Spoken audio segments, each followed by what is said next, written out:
Hi there, welcome to the channel. My name's Zach, and today I'm attempting to change my sprockets and chain.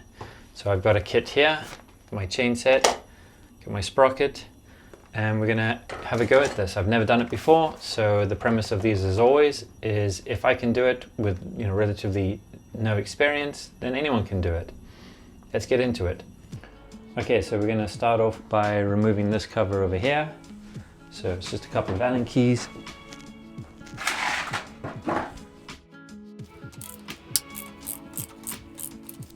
Okay, so I've just taken off the screws, the bolts, and then we're just going to pull it off here. That could use a little bit of a clean. We'll get to that later. And then basically I'm not going to have to untighten this over here. Okay, so on this bolt, as you can see, there's two pieces that have been crushed, and that's to help it hold the nut on there. So we have to try and tap those back out so that we can actually loosen this. So it's just a matter of getting a screwdriver and tapping this out.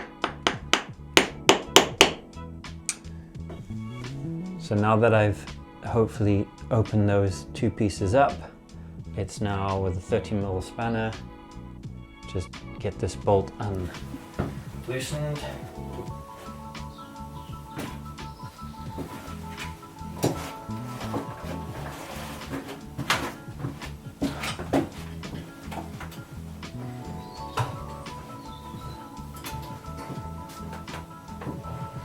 So what I'm doing is putting my foot on the back brake, and then hopefully this should just come off.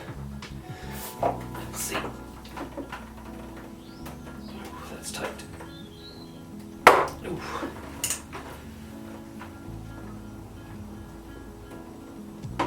It does not want to come off. Ooh. Okay, so once you have this loosened,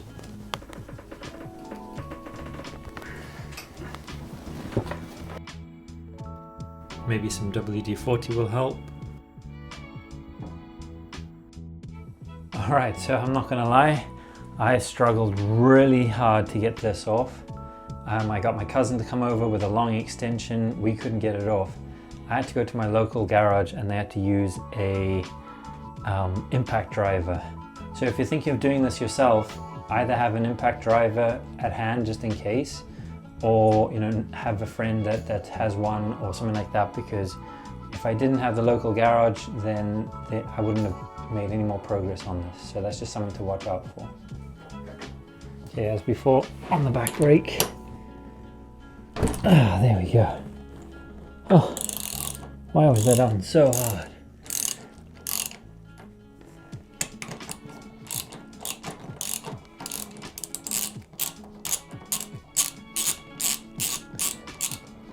So once I've loosened this off, I'm going to also loosen and take off the back tire so I can pull it all forward and put the new smaller sprocket in place.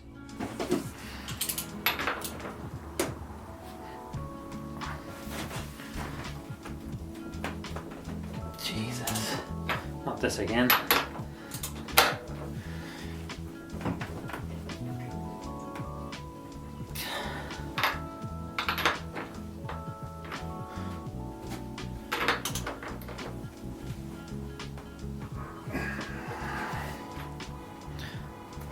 Having real trouble with these, I don't know why. Wow, I cannot stress how much an impact driver would have helped. Getting this off even was such a mission.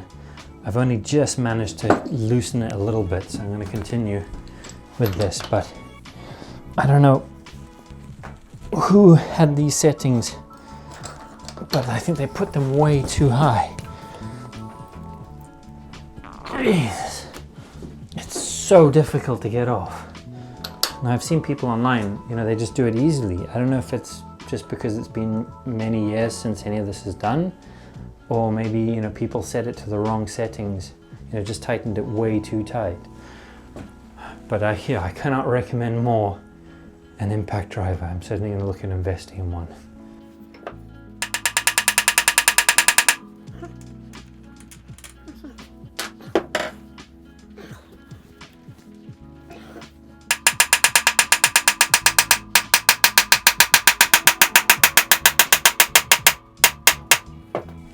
Okay, so even that was a bit of a mission, but I have managed to remove it, which now means I can take the chain slack up a bit and put the new sprocket on.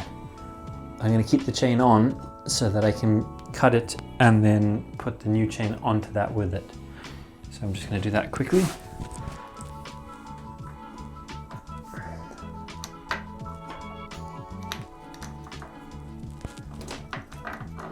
Finally, one thing that went without hassle. So this is the old one here. This is the old one, and this is the new one.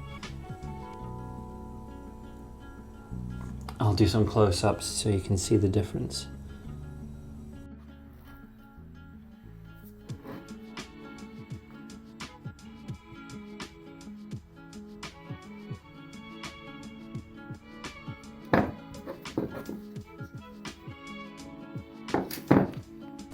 So I'm going to put the new sprocket on.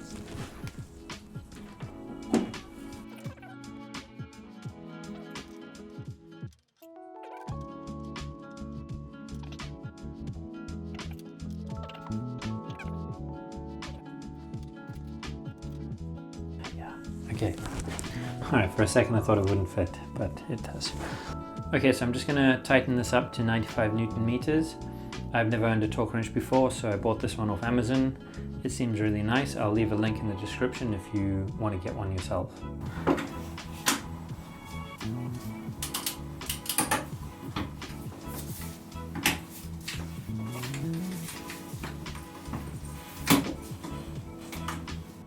So my bike has fought me the entire way, but I finally got this tightened up to 95 Newton meters.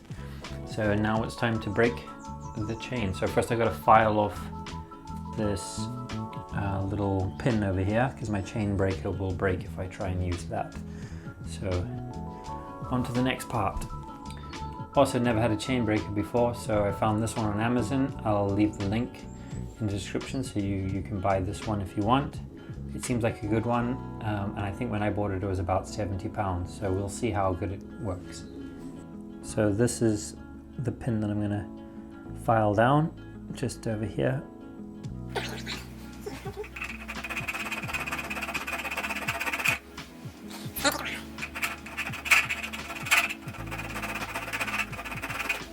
So I've filed that down now. I think that should be enough, so I'll give the chain breaker a go. So that was a success. This is all off now. So I'm going to connect the new chain onto here and then just wind it around the bike. And then we're going to use the tool to reconnect it all. So far it seems to work really well. So I would recommend it. Okay, so it's new chain time.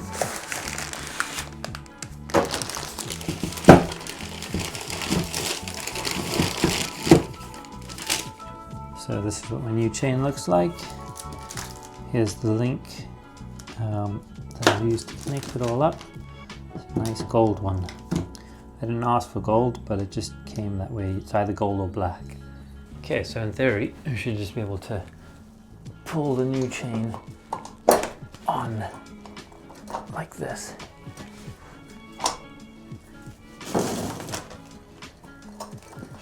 I'm liking the gold.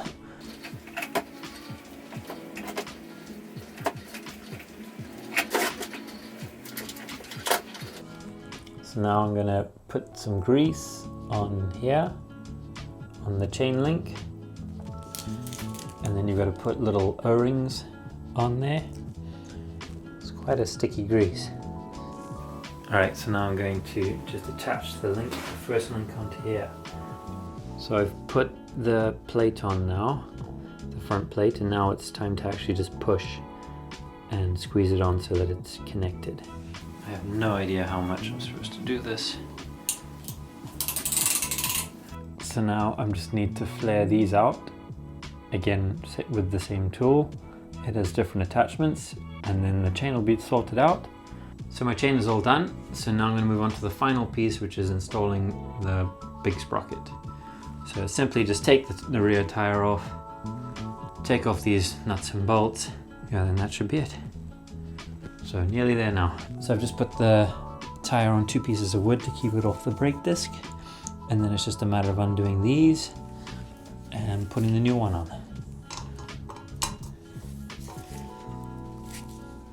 Can't wait for these to be a also. Jesus. Okay, so you join me a couple of days later. I have had to fight with every single nut and bolt. It's been almost impossible to loosen, so I've gone and bought a impact driver. I'll leave a link in the description where you can buy one on Amazon, and I think it's going to be my top tip if you're going to be working on your bike to get yourself one of these, because it's just such a struggle and it's not worth it. So I'm just going to loosen these nuts here now.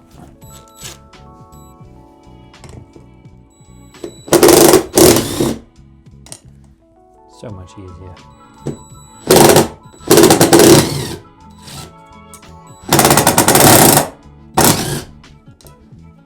Okay, so now I'm going to put the new sprocket on. It looks like it has a sort of flatter side and a more rounded side.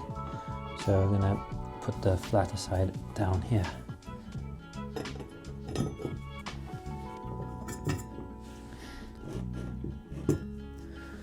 And when tightening these back up, it is 80 Newton meters, I believe.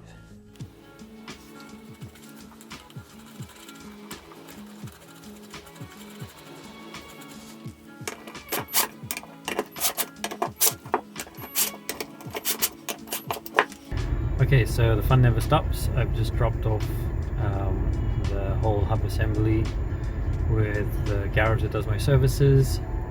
Basically one of the nuts is threaded and I can't get it out.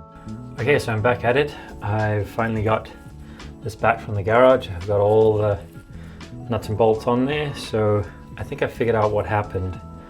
Basically, when I set the torque wrench, I didn't have it clicked exactly in place, and then that, I think, in my opinion, set to like a default of just unlimited torque.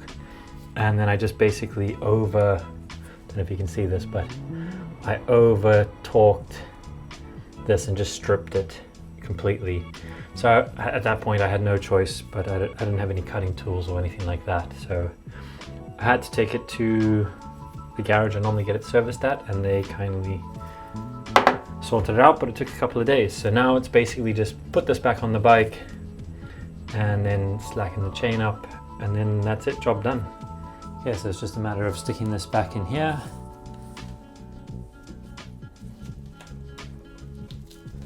Hopefully that's all good. And then it's putting it back on the actual bike.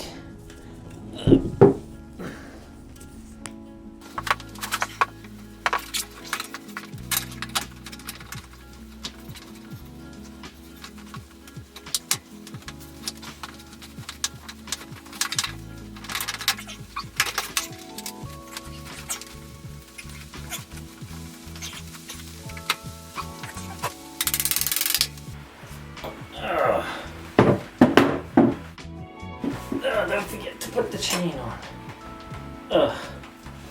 Oops. Right, so once the wheel's on, it's just tightening this up to 105 Newton meters, and then I think we're all pretty much ready to go. I will have to just put the cover back on that, and then I think that's it. And it's also just adjust the chain, but I won't show that on camera. Alright, I think that's it for this video. I'd just like to say thanks for watching, and I'll catch you in the next video.